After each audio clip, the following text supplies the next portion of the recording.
Pranayagni an eternal love ഭാഗം 50. പിന്നീടങ്ങോട്ട് വിവാഹമേ വേണ്ടെന്ന ചിന്തയിലായിരുന്നു മഹി. അപ്പച്ചിയാണെങ്കിൽ അവനെ അങ്ങനെ വിടാനുള്ള ഉദ്ദേശമില്ലെങ്കിലും അവനെ നിർബന്ധിക്കാനും കഴിയാത്ത അവസ്ഥ. പക്ഷേ അപ്പച്ചി പറഞ്ഞാൽ അവൻ അനുസരിക്കും എന്നുള്ളത് ഉറപ്പാണ്. കാരണം അവൻ ഈ ലോകത്ത് ഏറ്റവും സ്നേഹിക്കുന്നത് അപ്പച്ചിയെയാണ്. അങ്ങനെയുള്ളപ്പോൾ അവർ പറഞ്ഞാൽ അവൻ അനുസരിക്കും എന്നുള്ളതിന് തെളിവാണല്ലോ മുടങ്ങിപ്പോയ വിവാഹം. പക്ഷേ ഒരിക്കൽ അങ്ങനെയൊരു തെറ്റ് പറ്റിയത് കൊണ്ട് തന്നെ വീണ്ടും അവനെ നിർബന്ധിക്കാനും അപ്പച്ചിക്ക് വയ്യായിരുന്നു. അങ്ങനെയിരിക്കെ ഒരിക്കൽ അപ്പച്ചി അമ്പലത്തിൽ പോയി തിരികെ വരുന്നത് വഴിയാണ് ബ്രോക്കറെ കണ്ടത്. ദേവൻ കല്യാണം വേണ്ടെന്ന തീരുമാനത്തിൽ തന്നെ ഉറച്ചു നിൽക്കുകയാണോ ടീച്ചറെ? ബ്രോക്കർ അപ്പച്ചിയോട് കുശലം ചോദിക്കുന്നത് പോലെ ചോദിച്ചു. അപ്പച്ചി അയാളെ ഒന്ന് ദേഷ്യത്തിൽ നോക്കി. കാരണം ആദ്യം മൃതികയായിട്ടുള്ള കല്യാണവും കൊണ്ടുവന്നത് ഇയാളാണ്. പക്ഷേ അയാളെ മാത്രവും കുറ്റം പറയാനാവാത്തത് കൊണ്ട് തന്നെ അപ്പച്ചി ഒന്നും മിണ്ടാതെ മുന്നിലേക്ക് നടന്നു. അവനിപ്പോൾ വയസ്സ് 30 കഴിഞ്ഞില്ലേ? വെറുതെ ഒറ്റയായിട്ട് നിർത്തണ്ടെന്നാണ് എൻ്റെ ഒരു അഭിപ്രായം. പറ്റിയൊരു വിവാഹം വന്നു കഴിഞ്ഞാൽ ഞാൻ അങ്ങോട്ട് വരട്ടെ? അയാൾ വീണ്ടും അപ്പച്ചിയുടെ പുറകെ വന്ന് ചോദിച്ചുകൊണ്ടിരുന്നു. വേണ്ട ദിവാകര, നീ അതിനു വേണ്ടി ബുദ്ധിമുട്ടണമെന്നില്ല. അവന് വേണ്ടിയുള്ള പെൺകുട്ടിയെ ഇനി എന്തായാലും ഞാൻ ആരെയും ഏൽപ്പിക്കുന്നില്ല കണ്ടുപിടിക്കാനായിട്ട്. ഇനി എന്തായാലും സമയമാകുമ്പോൾ അങ്ങനെയൊരു കുട്ടിയെ ഞാൻ തന്നെ അവന് വേണ്ടി കണ്ടുപിടിച്ചോളാം. വീണ്ടും അങ്ങനെയൊരു സംസാരത്തിന് തുടർന്ന് നിൽക്കാൻ താല്പര്യമില്ലാത്തതുപോലെ അപ്പച്ചി അറുത്തു മുറിച്ചതുപോലെ പറഞ്ഞ് അവിടെ നിന്ന് നടന്ന് നീങ്ങി.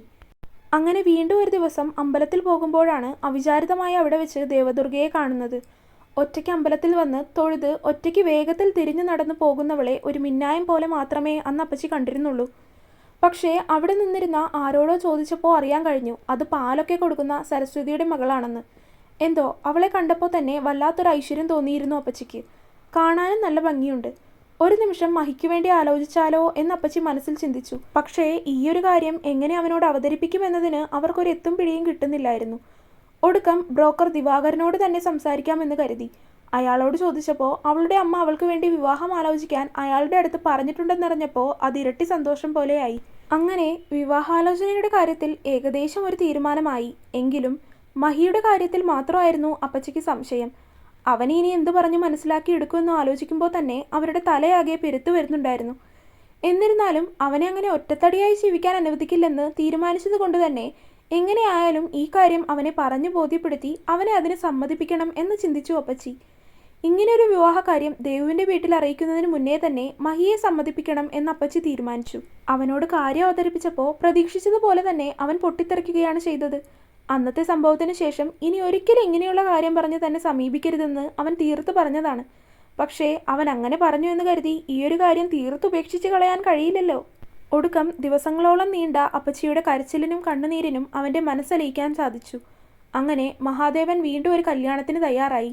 പക്ഷേ അവൻ കല്യാണത്തിന് സമ്മതിക്കാൻ പറഞ്ഞ ഒരേ ഒരു കാര്യം എന്താണെന്ന് വെച്ചാൽ മുൻപുണ്ടായിരുന്ന സംഭവങ്ങളെല്ലാം അവരോട് തുറന്നു പറഞ്ഞിരിക്കണം എന്ന് മാത്രമാണ്. അങ്ങനെ അപ്പച്ചി ദേവുവിൻ്റെ അമ്മയെ, അതായത് സരസ്വതിയെ ചെന്ന് കണ്ട് മഹിയുടെ ജീവിതത്തിൽ ഇതിനു മുൻപൊരു കല്യാണം ഒഴിഞ്ഞു പോയിട്ടുണ്ട് എന്ന കാര്യമൊക്കെ അവരോട് തുറന്നു പറഞ്ഞു.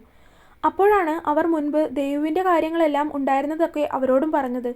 അവളുടെ കാര്യങ്ങളെല്ലാം അറിഞ്ഞു കഴിഞ്ഞപ്പോഴും മഹിക്ക് അത് പ്രത്യേകിച്ചൊരു പ്രശ്നമായിട്ട് തോന്നിയില്ല. കാരണം പ്രണയമൊക്കെ എല്ലാവർക്കും ഉണ്ടാകുന്ന കാര്യമല്ലേ. മാത്രമല്ല വിവാഹത്തിന് മുന്നേ തന്നെ അത് തുറന്നു പറഞ്ഞത് തന്നെ അവരുടെ മര്യാദയാണ്. അതുകൊണ്ട് അവൻ അതിനെ സമ്മതിച്ചു കൊടുത്തു. വിവാഹത്തിന് മുന്നേ ദേവും മഹിയും തമ്മിൽ കണ്ട് സംസാരിക്കണമെന്നത് അപ്പച്ചിയുടെ നിർബന്ധമായിരുന്നു. പെണ്ണുകാണൽ എന്നൊക്കെ പറഞ്ഞുള്ള കോമാളി വേഷം കെട്ടാൻ തന്നെ കിട്ടില്ലെന്ന് ദേവൻ തീർത്തു പറഞ്ഞിരുന്നു. അതുകൊണ്ട് തന്നെ അങ്ങനെയൊരു കാര്യം വേണ്ടെന്ന് പറഞ്ഞ് ദേവുവിനെ കൂട്ടി എവിടെയെങ്കിലും പോയി പരസ്പരം തുറന്നു സംസാരിക്കാൻ അപ്പച്ചി അവനെ നിർബന്ധിച്ചിരുന്നു. താല്പര്യമില്ലായിരുന്നുവെങ്കിലും മഹി അതിന് മൗനസമ്മതം കൊടുത്തു. വീണ്ടും ഒരു പരീക്ഷണത്തിന് മുതിരാൻ അവൻ്റെ മനസ്സൊട്ടും തയ്യാറല്ലായിരുന്നു. എങ്കിലും അപ്പച്ചിയുടെ വാശിപ്പുറത്ത് അവന് വീണ്ടും അതനുസരിക്കേണ്ടി വന്നു. അങ്ങനെ ഇന്നാണ് മഹി ദേവുവിനെ കാണാൻ പോകുന്നത്. ടൗണിലുള്ള ഒരു കഫേയിൽ വരാനാണ് പറഞ്ഞിരിക്കുന്നത്. ഇതുവരെ രണ്ടുപേരും നേരിട്ട് കണ്ടിട്ടില്ല. അവളുടെ ഫോട്ടോ പോലും കണ്ടിട്ടില്ല എന്നതാണ് സത്യം. രണ്ടുപേരുടെ കയ്യിലും പരസ്പരം ഫോൺ നമ്പർ ഉണ്ട്. പക്ഷേ ഇതുവരെ അങ്ങോട്ടും ഇങ്ങോട്ടും വിളിച്ച് സംസാരിച്ചിട്ടില്ല. അങ്ങനെ ഒരുങ്ങിയിറങ്ങിയതിന് മുന്നായി മഹി ഒരുപാട് തവണ ആലോചിച്ചതിന് ശേഷം അവളുടെ ഫോൺ നമ്പറിലേക്ക് വിളിച്ചു. ഹലോ. ഫോൺ എടുത്തപ്പോൾ തന്നെ കിളിനാദം പോലെയുള്ള ശബ്ദം അവൻ്റെ ചെവിയിലേക്ക് ഒഴുകിയെത്തി. ദേവദുർഗയല്ലേ? അവളുടെ പേരിൽ അവനൊരു സംശയം ഉണ്ടായിരുന്നുവെങ്കിലും അവൻ അങ്ങനെ തന്നെ ചോദിച്ചു. അവൻ്റെ ഗൗരവത്തോടെയുള്ള ചോദ്യത്തിൽ ദേവു അല്പം പതറിപ്പോകുന്നുണ്ടായിരുന്നു. അതെ. എങ്കിലും ദേവു അതെ എന്ന് പതിഞ്ഞ ശബ്ദത്തിൽ പറഞ്ഞു. ഞാൻ മഹാദേവനാണ്. താൻ വീട്ടിൽ നിന്ന് ഇറങ്ങിയോ? ഇല്ല, ഞാൻ ഇറങ്ങാൻ പോകുന്നതേയുള്ളൂ. അവളും അവൻ്റെ ചോദ്യത്തിന് തിരികെ മറുപടി പറഞ്ഞു. എങ്കിൽ അവിടെ തന്നെ നിന്നോളൂ, ഞാൻ കാറുമായിട്ട് അങ്ങോട്ട് വരാം. അത്രമാത്രം പറഞ്ഞ് അവൻ ഫോൺ കട്ട് ചെയ്തിരുന്നു. അപ്പച്ചിയോട് വലിയ താല്പര്യമില്ലാത്ത രീതിയിൽ യാത്ര പറഞ്ഞ് അവൻ ഇറങ്ങി. അവളുടെ വീട്ടിലേക്ക് ഇതുവരെ പോയിട്ടില്ലെങ്കിലും വീട് ഏതാണെന്ന് അവന് നിശ്ചയമുണ്ടായിരുന്നു. വീടിൻ്റെ മുന്നിൽ കൊണ്ടുവന്ന് അവൻ കാറ് നിർത്തി. അവൻ 2 ഹോൺ അടിച്ചതും വാതിൽ തുറന്ന് അവൾ ഇറങ്ങി വരുന്നത് അവനൊരു മിന്നായം പോലെ വണ്ടിയുടെ ഉള്ളിലിരുന്ന് കാണുന്നുണ്ടായിരുന്നു. വച്ചിരുന്ന കൂളിംഗ് ഗ്ലാസ് ഒന്ന് താഴ്ത്തി അവൻ അവളെ ഒന്ന് നോക്കി. ഒരു മജന്ത കളറിലുള്ള ചുരിദാറാണ് അവൾ ഇട്ടിരിക്കുന്നത്. അമ്മയോടെന്തോ സംസാരിച്ച് അവൾ തിരിഞ്ഞു നിന്നാണ് പടികൾ ഇറങ്ങുന്നത്. അതുകൊണ്ട് തന്നെ അവളുടെ മുഖം അവന് നേരെ കാണാൻ കഴിയുന്നുണ്ടായിരുന്നില്ല. വീടിൻ്റെ ചെറിയ ഗേറ്റ് വരെ അവളുടെ അമ്മയും കൂടെ വന്നിരുന്നു. കാറിൻ്റെ ഗ്ലാസ് താഴ്ത്തി അവൻ അമ്മയെ നോക്കി ഒന്ന് പുഞ്ചിരിച്ചു. എന്തിനാണ് അങ്ങനെ ചെയ്തതെന്ന് അവന് പോലും പിടിയില്ലായിരുന്നു. എങ്കിലും അപ്പോൾ അവരെ നോക്കി ഒന്ന് പുഞ്ചിരിക്കാൻ അവൻ്റെ മനസ്സ് അവനോട് പറയുന്നുണ്ടായിരുന്നു. നോട്ടം അവളിലേക്ക് എത്തി നിന്നു. ഒന്ന് നോക്കി അവൻ മിഴികൾ മാറ്റിക്കളഞ്ഞുവെങ്കിലും അവൻ്റെ മിഴികൾ വീണ്ടും അവളെ തേടി തന്നെ. ഒരു നിമിഷം അവളെ അവൻ നോക്കി നിന്നു പോയി എന്ന് പറയാം. കാറിൻ്റെ പിൻസീറ്റിലേക്ക് കയറാൻ ഒരുങ്ങിയ അവളെ തടഞ്ഞുകൊണ്ട് അവൻ മുന്നിലേക്ക് കോ ഡ്രൈവർ സീറ്റ് തുറന്നു കൊടുത്തു. അമ്മയെ നോക്കി പോകുന്നു എന്ന് പറഞ്ഞുകൊണ്ട് അവൻ വണ്ടിയെടുത്തു. എന്തുകൊണ്ടാണെന്ന് അവൻ അറിയില്ലായിരുന്നു. പക്ഷേ അവൻ്റെ നോട്ടം ഇടയ്ക്കിടയ്ക്ക് അവളുടെ നേർക്ക് പാറി വീഴുന്നുണ്ടായിരുന്നു. പക്ഷേ ദേവു ഇതൊന്നും അറിയാതെ പേടിച്ചേരേണ്ട കിളിയെപ്പോലെ ഇരിക്കുകയായിരുന്നു. അവനോട് എന്താണ് പറയേണ്ടതെന്നോ എന്താണ് അവൻ തന്നോട് പറയാൻ പോകുന്നതെന്നോ അവൾക്കറിയില്ലായിരുന്നു. എന്തു തന്നെ ആയാലും ഇങ്ങനെ രണ്ടുപേരും തമ്മിൽ പരസ്പരം വിവാഹത്തിന് മുന്നേ തന്നെ ഒരു സംസാരം വേണമെന്ന തീരുമാനം അവൾക്ക് ഇഷ്ടപ്പെട്ടിരുന്നു. കാരണം പരസ്പരം അങ്ങോട്ടും ഇങ്ങോട്ടും ഒന്ന് സംസാരിച്ചതിന് ശേഷമാണ് വിവാഹമെങ്കിൽ അതല്പം കൂടി തങ്ങൾക്കിടയിലെ അകൽച്ച കുറയ്ക്കുമെന്ന് അവൾക്ക് തോന്നി. ടൗണിൽ അത്യാവശ്യം വലിയൊരു കഫേയിലേക്കാണ് അവൻ വണ്ടി കൊണ്ടുപോയത്. പാർക്കിംഗ് ഏരിയയിൽ നിർത്തി അവളോട് ഇറങ്ങാൻ പറഞ്ഞുകൊണ്ട് അവനും ഇറങ്ങി. മഹി കാറിൽ നിന്നിറങ്ങി വരുന്ന സമയം കൊണ്ട് പെട്ടെന്നാണ് ദേവു നിൽക്കുന്ന സ്ഥലത്തേക്ക് മറ്റൊരു കാർ പാർക്ക് ചെയ്യാൻ വേണ്ടി വരുന്നത് കണ്ടത്. പക്ഷേ ദേവു എതിർദിശയിലേക്ക് നോക്കി നിൽക്കുന്നത് കൊണ്ട് തന്നെ ആ വണ്ടി വരുന്നത് കണ്ടില്ലായിരുന്നു. ദേവൻ വേഗം തന്നെ അവളെ പിടിച്ചു വലിച്ച് തൻ്റെ അരികിലേക്ക് ചേർത്ത് നിർത്തി. പെട്ടെന്നായതുകൊണ്ട് തന്നെ അവൾ നന്നായി പേടിച്ചു പോവുകയും ചെയ്തു. ആകെ പേടിച്ചു പോയതുകൊണ്ട് തന്നെ അവളുടെ മുഖമാകെ ചുവന്നുപോയി. ഹോൺ അടിക്കാതെ വന്നതിന് ദേവൻ ആ കാറുകാരെ വഴക്ക് പറഞ്ഞു. അപ്പോഴും പേടിയോടെ നിൽക്കുകയായിരുന്നു ദേവു. തൻ്റേക്ക് ചേർന്ന് നിൽക്കുന്ന പെൺകുട്ടിയെ ദേവൻ ഒന്ന് നോക്കി. ആകെ വല്ലാതെ പേടിച്ചതുകൊണ്ടാണോ എന്നറിയില്ല, അവളുടെ മുഖമാകെ ചുവന്നു പോയിരിക്കുന്നു. അവൻ കൗതുകത്തോടെയും ആകാംക്ഷയോടെയും കൂടിയാണ് അവളുടെ മുഖത്തേക്ക് നോക്കിയത്. എന്തോ ഒരു പ്രത്യേക ഭംഗി അവൾക്കുണ്ടെന്ന് തോന്നിപ്പോയി അവന്. നോക്കി നിന്നൂടെ തനിക്ക്?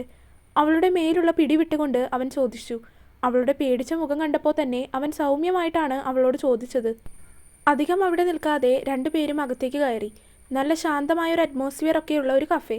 അവിടെ ഒതുങ്ങിയൊരു സ്ഥലത്ത് പോയിരുന്നു രണ്ടുപേരും. 2 കോഫി ഓർഡർ ചെയ്തു. എവിടെ നിന്ന് പറഞ്ഞു തുടങ്ങണമെന്ന് അവനും അവൾക്കും ഒരു പിടിയുണ്ടായിരുന്നില്ല. താൻ ഏതുവരെ പഠിച്ചു? സംസാരത്തിന് ഒരു തുടക്കം എന്നതുപോലെ അവൻ അതാണ് ആദ്യം ചോദിച്ചത്. +2. അവളുടെ ശബ്ദം പതിഞ്ഞു പോയിരുന്നു. അവനൊന്ന് തലയാട്ടി. എന്തെങ്കിലും കാര്യമായ കാരണമില്ലാതെ അങ്ങനെ പഠിക്കാതിരിക്കില്ല എന്നറിയുന്നത് കൊണ്ട് അവൻ വീണ്ടും അതിനെക്കുറിച്ചൊന്നും ചോദിക്കാൻ നിന്നില്ല. എൻ്റെ പേരറിയാലോ, മഹാദേവൻ. വീട് അവിടെ അടുത്ത് തന്നെയാണ്. പിന്നെ ഈ പെണ്ണ് കാണൽ എന്ന പരിപാടി ഒരു താല്പര്യമില്ലാത്തത് കൊണ്ടാണ് വേണ്ടെന്ന് പറഞ്ഞ് ഒഴിവാക്കിയത്. അവനുള്ള കാര്യം തുറന്നു പറഞ്ഞു.